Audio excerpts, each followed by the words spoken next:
going on today, guys? So, I just did a review for The Prestige, and I'm sorry if I sound kind of congested. I'm sick right now. But anyway, today, guys, I wanted to do a review yesterday, but I just was sneezing so constantly and blowing my nose constantly that I couldn't do it. So today, guys, I am bringing you the review of Furious 7. This movie follows the events of Fast and Furious Tokyo Drift, of which Han is now dead, and the villain of this movie is Jason Statham, and his character is Deckard Shaw, which is the brother of Owen Shaw, which is the guy that they fought in Furious 6. And he is now going after the Toretto family for revenge. But of course, in retaliation for Han's death, Toretto and his crew are all about going after Deckard Shaw. This movie is really stupid and dumb, and you guys already know that, but this movie is pretty damn entertaining, I can tell you that. Furious 7 is the first superhero film in the entire franchise. Anyone who's anyone would be like, they're dead, they're toast, like, just so many times. They should have been dead way before this, I understand. But in this movie, I'm sorry, there's every single circumstance that says that they're superheroes. This, sadly, to bring insult to injury, this is the last film that Paul Walker starred in. And my God, did they pay tribute to this man. I'm sorry, guys, if this may be a spoiler to you, but at the end of the movie, they pay tribute to Paul Walker, and I don't know what it is, but this ending surprised me more than any ending I've ever seen.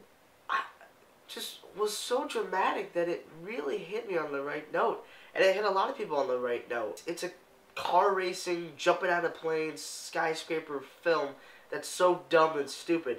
But the ending of it takes that and just throws it down the shredder, because it is incredibly emotional. But even with Paul Walker's death, it still can't take away from the fact that this plot is very convoluted. The screenwriters had to go through a major rewrite to rework the scenes. There are some parts in the movie where you're like, huh? They go from one scene to the other so fast, and you're thinking to yourself, wait, we should have more Dom and Brian, right? Well, Paul Walker was so unavailable that they used his brothers, body doubles, and even a CGI Paul Walker, which we see in certain scenes at the end of the film.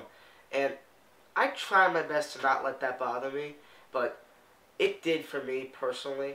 And I'm going to make a personal statement right now to you guys that Brian O'Connor was actually my favorite character in the Fast and Furious franchise.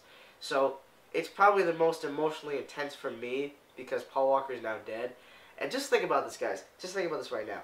He goes from being a young man slash cop to being a vigilante, to working for the FBI, to being on the FBI's and most wanted list, and then being a fugitive of law. I feel like the cast do all they can do in this instance, and I do think that they do a stellar job for the lines that they're given, and just how dumb this movie is. And the one thing I have to ask myself, which I know many people have said, how in the hell does Jason Statham always know where they are? He is there whenever there is action. He's always there. And you're wondering to yourself, wait, how did he get there? Did he go halfway around the world like they did? This is the kind of movie that you have to, when you walk into the theater or when you're sitting in your family room going to watch it, you take your brain out and you say, okay, I'll see you in 2 hours, because this movie is nothing but dumb car chases, chicks, and just a lot of explosions and a car going through not one but 2 skyscrapers. Oh my God. But this movie is so unrealistic in every way possible. For one, we have a new director, Justin Wan, who is mainly known for doing horror movies. And what's interesting is when the fight scenes are going down, the way the camera's operated, it looks like you're about to have like a boss fight in a video game. The style was kind of overused and kind of, you know, not as good as Fast 5 and Fast 6 with Justin Lin. But I feel like Justin Wan did bring something very new to the table. Guys, when I saw Furious 7 Saturday, I felt a lot differently when I watched it. And it was actually better. I liked it even more than I previously thought. I thought that it was actually better than 6, because I'm not the biggest fan of 6. But I don't feel like this movie is as good as Fast 5. Fast 5, to me, is still the standard barrier. It is still the best Fast and Furious film that we have had. but I feel like Fast 7 is definitely, quite possibly, the second best that we've had.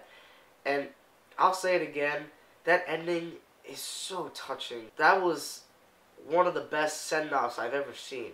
And that tribute was just beautiful. The plot doesn't matter. Family is everything. That's the theme. Family is just everything. And Furious 7, with that theme, delivers it beautifully. It's a perfect representation of how much family is important. That is a good theme to teach people, actually. So it takes away from the sort of like dumb stupidity of everything else.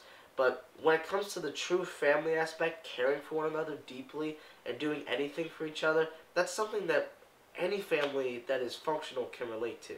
Fast 7 is a really dumb movie, but it is the kind of dumb movie that is so entertaining that you can't help but just want to watch it.